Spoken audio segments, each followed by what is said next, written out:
Anthony DiClementi with thehealthblueprint.com and your health and fat loss tip of the day. Today's question is coffee good for me? Is coffee bad for me? Will it help with fat loss?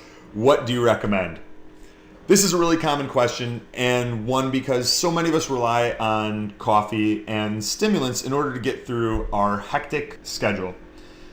Coffee is one of those things where whether or not it's good for you or bad for you depends largely on your genetic makeup and what you put in your coffee. For most people, coffee itself is not bad, and it can actually accelerate fat loss by improving lipolysis. Coffee in reasonable amounts can accelerate fat loss, especially when consumed pre-workout. It can rev up our metabolism and help you burn more fat through the exercises that you're already doing. Here's where the problem comes in, and here's why that cup of Starbucks may be making you fat. It's the things we put in our coffee. So soy milk. The problem with soy is that 93% of soy is genetically modified, and genetically modified crops like soy, corn, canola oil have all been found to lead to not just obesity, but grotesque tumors in laboratory rats. So it's very important that you eliminate genetically modified foods like soy as much as possible. So don't add soy to your coffee. Similarly, don't add insulinogenic foods like milk. If you do want to add a dairy to your coffee, I recommend sticking with a full-fat organic cream from grass-fed cows. One of the brands that I recommend is Organic Valley, which you can find at many traditional grocery stores, or you can go online to websites like grasslandbeef.com, which is US Wellness Meats, and you can order organic cream from grass-fed cows there. Your best bet with coffee is to just drink it black. So you can get a regular cup of traditional Joe,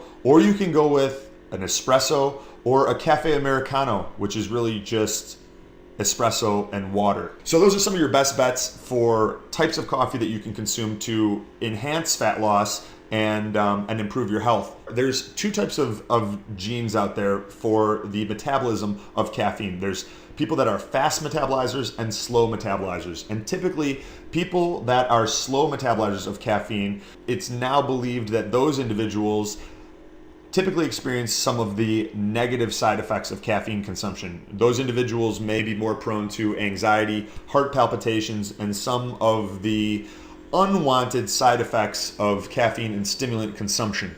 So pay attention to how your body feels. That's always going to be your best indicator of whether or not something is good for you or moving you in the opposite direction of where you want to go.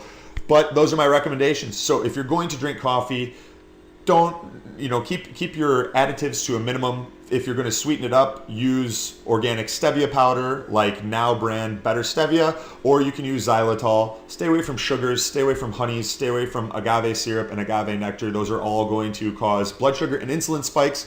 I do not recommend adding milk, which is very insulinogenic, meaning it spikes insulin. If you do want to add some form of creamer, go with a full-fat organic cream from grass-fed cows like Organic Valley brand.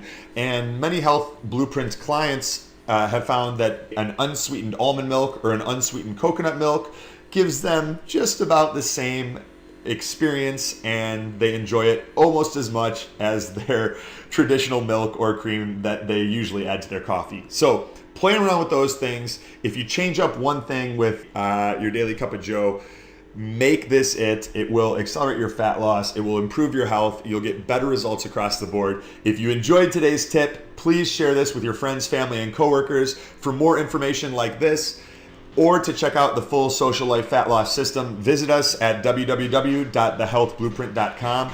I'm Anthony DiClementi, and thanks a lot for your time.